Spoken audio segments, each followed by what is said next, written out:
So, and in a way, I'd say like every convenience creates disposability. Yeah. Like you're going to take whatever that thing is that you made shorter, faster, and you're making it less valuable. You're making it something to get through, something to get past. And in order to make something more disposable, we actually have to change the relationship with the world around us and change the stories we tell.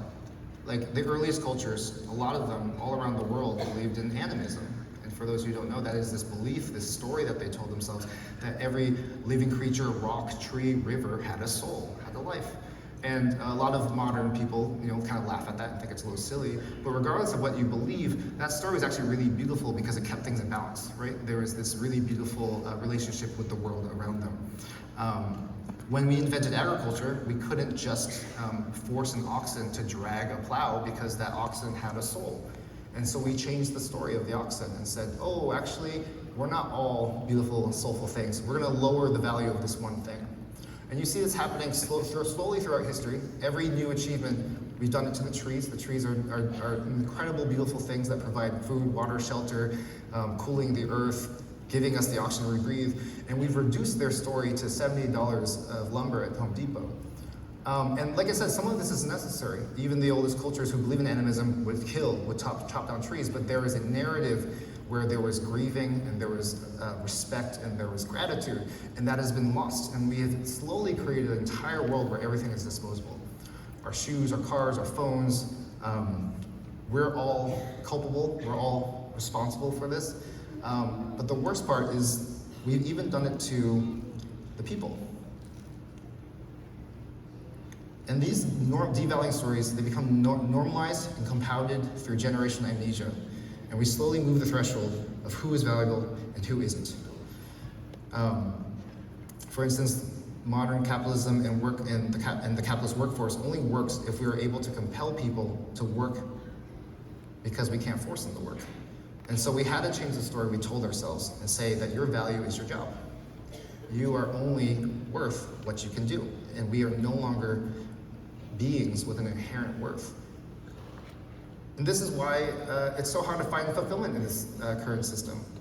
The system works best when you're not fulfilled. Which brings me back to AI.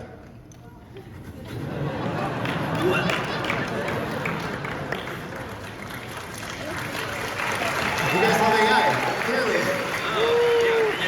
So now we're going to talk about why we love AI and why everything's going to be fine. No, here's the thing. There's going to be a lot of people who are saying how amazing AI is. And it is. It's magic. It's probably going to solve cancer. It's probably going to give us a lot of climate solutions. This is a powerful thing.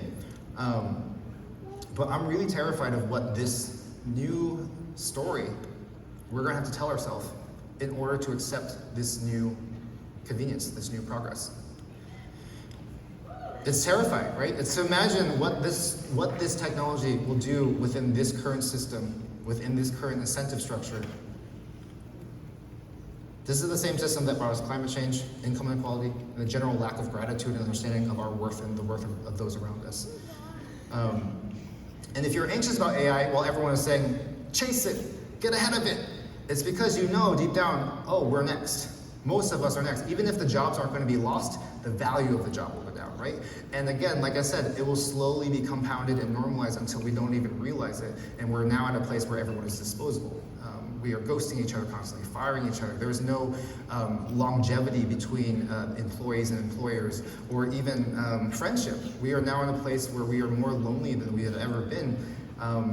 And we all understand it's because of the technology, the social media, the ways that we are now, again, rewriting our story. And so, one of the things I'm realizing we all have to be doing as storytellers is we have to really rewrite the system story and center what is truly valuable. And that might be different for everyone. For me, I really believe it is our humanity and the connection that we have to our communities and our environment. And it might feel kind of crazy to think that our little short films or little poems might actually make a dent in the crack in the system. Sometimes it feels like throwing little rocks at this giant brick wall. But we have to remember that the systems that we have now are just fossilized stories of the past. And as this current fossil is crumbling and showing its crack, we actually have an opportunity to rewrite the stories and rewrite the systems for tomorrow. We have to undo what the stories have done to us, to our value, and to the value of everything around us.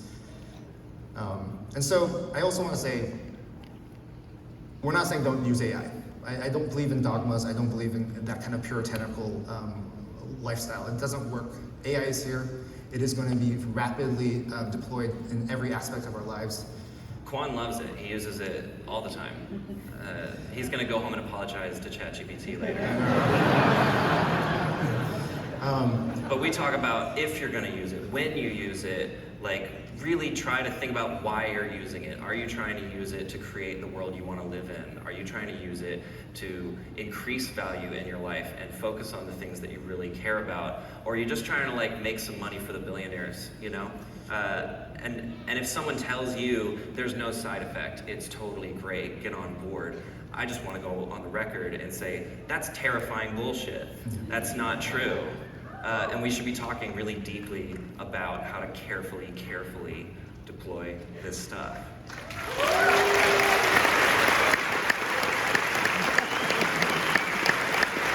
And check in on your friends. Like if your friends are on chat too much, like check in on them, go on a walk with them, prove to them that humans are fun. That's the good work. Yeah, again, reconcile the paradox. We are living in an age of paradox, and we should be chasing it and really looking at why it feels so wrong to use AI, but also how we're supposed to survive in this current system and the current environment that is going to basically have AI everywhere. And so to summarize, to end us off, we're doing good.